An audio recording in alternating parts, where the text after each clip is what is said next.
మాట్లాడతాడా వాడు? నేను మాట్లాడలేదు అంటున్నాడు కదా. మాట్లాడేది ప్రూఫ్లు ఉన్నాయి కదండి మన దగ్గర. మీరు రోజు ట్రోల్ చేస్తున్నారు కదా అందరూ. ప్రూఫ్లే. అసలు వాడు అన్ని అబద్ధాలు సార్, వాడు నోరెక్కితే అబద్ధాలు. మొదటి నుంచి కూడా వాడంటే అసలు మాకు మంచి అభిప్రాయం లేదు. వాడు చేసే మాటలు, వాడు చేసే అసలు వాడు ఏంటంటే అన్వేషణ దేని గురించి చేస్తున్నాడు అసలు? నా అన్వేషణ విషయంలో దేని గురించి చేస్తున్నాడు?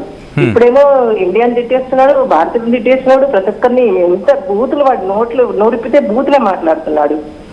బూతులు మాట్లాడేవాడికి, అబద్ధాలు చెప్పేవాడికి రామాయణం గురించి ఏం తెలుసండి వాడికి? గరికపాటి గురించి వాడు ఆయన పాదాల గోరుకి సమానం కూడా కాదండి వాడు. అలాంటి వాడు పట్టుకొని మనం వాళ్ళని హైలైట్ చేస్తున్నాము, మరి తక్కువ చేస్తున్నా అర్థం కావట్లేదు. కానీ అంటే మన ఇప్పుడు ఎక్కడుంటే అక్కడ మనం అరెస్ట్ చేసే కెపాసిటీ ఉంది కదండి మనకు.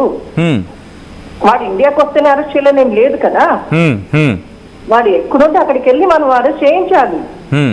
అంతెందుకండి ఇప్పుడు మన మోదీ గారి వరకు వెళ్ళిందని చెప్తున్నాడు కదా. మరి ఆయన అనుకుంటే ఒక నిమిషం పని అది. అంటే ఒక విధంగా చెప్పంటే సవాల్ మన ప్రవచనకర్తలకు ఏదో సవాల్ విసురుతున్నాడు కదా. ఎవరైనా డిబేట్ కి, ఎవరితో డిబేట్ కి, నాతో చర్చకు సిద్ధమైన అంటే నెగ్గుకు రాగలరు నాతో అనే అర్థం వచ్చేలా. నమ్మొచ్చు సార్, వాడని మాటలకు రమ్మంటారు. సరే సార్, ఓకే, దానికి కూడా ఒప్పుకున్నాం. దమ్ము ఉంటే వాడు, ధైర్యం ఉన్నవాడైతే, వాడు మగవాడైతే, వాడు అన్వేషణ చేసేవాడైతే ఇండియా గురించి వచ్చి ఆయన ముందు ఇట్లా కూర్చోమని చెప్పాడు సార్. ధైర్యం ఉండేవాడికి ఆయన ముందు నిలబడమని చెప్పండి సార్ చాలు. ఎక్కడైనా రామాయణం గురించి ఏం చెప్తాడు సార్? సీతాదేవిని అంత అసభ్యంగా మాట్లాడినోడు అసలు మనం మాట్లాడుకోవడానికి నాకు ఎంత బాధ అనిపిస్తుందో తెలుసా? అసలు నాకు అవకాశం 1 వీక్ నుంచి మీకు ఫోన్ చేస్తున్నాను, కలవట్లేదు. కానీ అసలు ఇంత బాధాకరమైన విషయాలు వాడు మాట్లాడుతుంటే, మొన్న ఏదో సవాల్ చేశాడు కదా గణపతి దగ్గర చచ్చిపోతానని. నేను తప్పు చేస్తుంటే నేను గణపతి దగ్గర చచ్చిపోతానని చెప్పాడు కదా రక్తం కక్కుని. ఎందుకు చచ్చిపోలేదు సార్ వాడు? అంత నీతి మంతుడు. మీరు క్షమించారండి అన్వేషణ? క్షమించారా అన్వేషణ? క్షమించారా? ఎందుకు క్షమిస్తాం సార్ వాడిని? 2026లో క్షమించకపోతే మీకు అష్టదరిద్రాలు అంటుకుంటాయని చెప్పి, అదే ఎవరైతే క్షమించారో వాళ్ళకి అష్టదరిద్రాలు అంటుకుంటే అంటున్నాడు కదా 2026లో. వాడికి మర్చుంటే వాడే పోతాడు ఇప్పుడు. అందుకే ఎవరు తిట్లు తింటున్నారు? ఎవరు వాళ్ళు అరెస్ట్ చేయాలని చూస్తున్నారు? వాళ్ళ గరికపాటి గారిన వాళ్ళే కదా. వాడిని క్షమించడం ఏంటి సార్? అసలు అనకూడదు. ఇంకా మనం లైఫ్లో మాట్లాడుతున్నారు కానీ మనం అనకూడదు. కానీ సో అయితే అసలు వాడిని క్షమించనే మాట కూడా అనకూడదు సార్. వాడిని అంతకి తగినోడు కాదు వాడు అసలు. వాడిని ఎక్కడుండి అక్కడ అరెస్ట్ చేసి తీసుకురండి సార్ ఇండియాకి.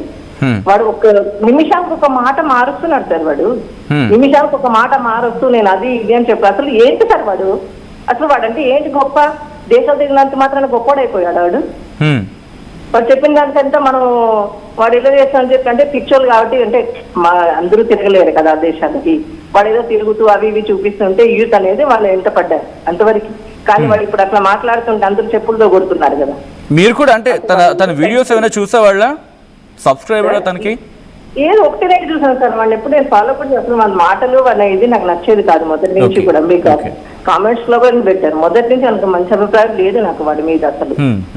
దేని గురించి అన్వేషణ ఏమైనా సజెషన్ ఇస్తారా? ఒకవేళ కనుక బహుశా లైవ్ చూస్తూ ఉండొచ్చు కాక ఏమైనా సజెషన్ ఇస్తారా? ఎవరికి? అన్వేష్కి. అన్వేష్కి వాడు ఇండియాలో పుట్టి వాడు అమ్మ అబ్బకు పుట్టింటే ఇప్పటికైనా నోరు మూసుకొని క్షమాపణ చెప్పి ఇండియాకి వచ్చి సరెండర్ అవ్వాలి. అరే క్షమాపణ చెప్తున్నాడు కదా. ఆ క్షమాపణ అక్కడ సరిపోదు అది. వాడు రావాలి, ఇండియాకి వచ్చి క్షమాపణ చెప్పి సరెండర్ అవ్వాలి. వాడు తప్పు చేశాడు కంటే సరెండర్ అవ్వడమే వాడు. ఎప్పుడైతే ఇండియాకి వచ్చి స్టేషన్ లో వచ్చి సరెండర్ అయితే అప్పుడు వాడు మొగోడు, వాడు ఇండియన్ మనిషి అనుకున్నాం. లేదు అంటే వాడు ఎక్కడుంటే అక్కడ వెళ్ళి అరెస్ట్ చేయడం ఉత్తమం మన పని. వాడు ఇండియాకి వచ్చే వరకు వెయిట్ చేయొద్దు సార్. ఎందుకు వెయిట్ చేయాలి సార్? వాడు అన్ని మాటలు గంటకో మాట రోజుకి 4 వీడియోలు చేస్తారు. దమ్ముంటే ఎందుకు చేస్తారు? చేయడం ఎన్ని సవాల్ చేస్తున్నప్పుడు మనం ఎందుకు గమ్మున ఉండాలి సార్ ఇక్కడ? వెళ్ళండి. మనం ఇప్పుడు ఎంతో మందికి మనం ఒకరు కొంతమంది బాధపడుతుంటే మన మీడియా వాళ్ళు ఎంతో మంది సహాయం చేసి వాళ్ళు తీసుకొచ్చిన వాళ్ళు ఉన్నారు కదా. ఎంతో మంది దొంగలు ఉన్నా, దొరలు ఉన్నా వాళ్ళందరూ పట్టుకొచ్చిన వాళ్ళు కూడా ఉన్నారు కదా. వీడెంత సార్ మనకి? ఎంత వీడు అసలు అనుకుంటే 1 నిమిషం పడుతుందా సార్? వాడు దేని గురించి అన్వేషణ చేశాడు? ఇండియాకి ఏం మంచి పని చేశాడు? ఎవరికి ఏం మంచి చేశాడు? ఇవన్నీ ఆలోచన చేస్తే వాడిని క్షమించడం అనేది కరెక్ట్ కాదు. వాడు నిజంగా క్షమాపణ కోరేవాడితే ఇండియాకి వచ్చి సరెండర్ అవ్వమనండి, అప్పుడు ఒప్పుకుంటాం. రైట్. వాడు ఆ రామాయణం అంటున్నాడు కదా, రామాయణం కాదు, రామాయణంలో ఎన్ని గీతలు ఉన్నాయో కూడా వాడికి తెలియదు. రామాయణం గురించి తెలిసిన వాడు అయితే సీతమ్మని అవమానించాడు వాడు. అంటే మహాభారతం నేను చెప్పాను, మహాభారతం చెప్పాను నేను, మహాభారతం మీరు చూడలేదు. మహాభారతం అదే ద్రౌపదిని కూడా తీసుకొచ్చాడు కదా, మహాభారతం నుంచి ద్రౌపదిని తీసుకొచ్చాడు, రామాయణం నుంచి సీతమ్మని తీసుకొచ్చాడు. ఇంకా అంతకంటే ఏం కాదు వాడి గురించి. Thank you so much Bharati గారు for calling. Right, next caller Kakinada నుంచి దినేష్ కాల్ చేస్తున్నారు. దినేష్, గుడ్ మార్నింగ్ అండి. గుడ్ మార్నింగ్ అండి. హ్యాపీ న్యూ ఇయర్ అండి అందరికీ. Happy new year to Dinesh గారు. దినేష్ గారు మీరేమంటారు? మహాభారతం చెప్పాడు, మహాభారతం చెప్పిన తర్వాత పోనీ మహాభారతం మీద అవగాహన లేక ద్రౌపది అమ్మవారిని అన్నాడు అనే పదం కూడా కాస్త అన్నానికి కష్టంగా ఉందంటే అర్థం చేసుకోవచ్చు. అటువంటిది మహాభారతం చెప్పానని చెప్పిన వ్యక్తి ద్రౌపది అమ్మవారిని అన్నాడు, ఇప్పుడు మళ్ళీ సీతమ్మవారిని అన్నాడు, ఇప్పుడు రామాయణం చెప్తా అంటున్నాడు, క్షమాపణలు చెప్పాడు మధ్యలో. సో ఈ సిరీస్ ఆఫ్ ఈవెంట్స్ని ఎలా చూస్తారు దినేష్ మీరు? సార్, అన్వేష్ అనేవాడు వాడు కాంటెంట్ మీరు చూస్తే అది ఫ్యామిలీతో కలిసి కూర్చునే కాంటెంట్ ఉండదు. టు బి హానెస్ట్ దినేష్, ఏ మాటకి ఆ మాట. ఎందుకంటే తెలుగు వ్యక్తిగా అంత ఘనకీర్తి సాధించాడు.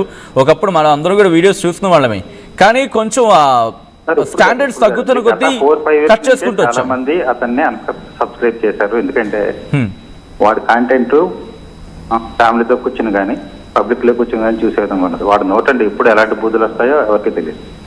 అలాంటి వ్యక్తిని పెట్టుకుని మీరు పోల్లో గరికపాటి గారితో అన్వేష్ అనేది అది చాలా అవమానం. Sorry let me correct here. తనన్న మాటకు సంబంధించి నాతో ఎవరు కూర్చున్నా నేనే నెగ్గుతా అని చెప్పి భావం వచ్చింది. అఫ్ కోర్స్ ఇక్కడ ఒక నిమిషం లెట్ మీ క్లియర్. ఆ మాట ఉపయోగించాడు కాబట్టి బికాస్ మీ నుంచి దానికి సంబంధించి సమాధానం తెలుసుకోవాలి, లేకపోతే మీ నుంచి ఎందుకంటే తనకు క్షమిస్తున్నారా లేదా, లేకపోతే నిజంగా సత్తా ఉందా, లేకపోతే మహాభారతం చెప్పా అంటున్నాడు, నెక్స్ట్ రామాయణం చెప్తా అంటున్నాడు. సో ఒకవేళ తను కూడా ప్రవచనకర్తగా అవతారం ఎత్తితే కనుక, అవతారం కూడా అవసరం లేదు, ప్రవచనకర్తగా మారితే వినడానికి సిద్ధంగా ఉన్నారా ఈ కాంటెక్స్ట్ లోనే ఆ మాట? ఎస్ సార్, అలాంటి వ్యక్తి వాడు రోజుకొక ప్రాస్టిట్యూట్ తో వీడియోలు చేస్తూ ఉంటారు. ఏమండి ఒకసారి మళ్ళీ చెప్పండి.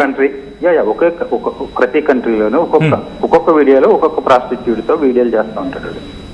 అలాంటి వ్యక్తిని పట్టుకుని మనం మహాభారతాలు ద్రౌపది దేవుని ఏమో అలా మాట్లాడినవాడు, రామాయణంలో సీతాదేవిని అవమానించినవాడు, అలాంటి వాడితో రామాయణాలు చెప్పించుకునే కర్మ మన ఆంధ్రదేశానికి పట్టలేదండి. వాడి గురించి మీరు మహాభారతాలు రామాయణాలు పక్కన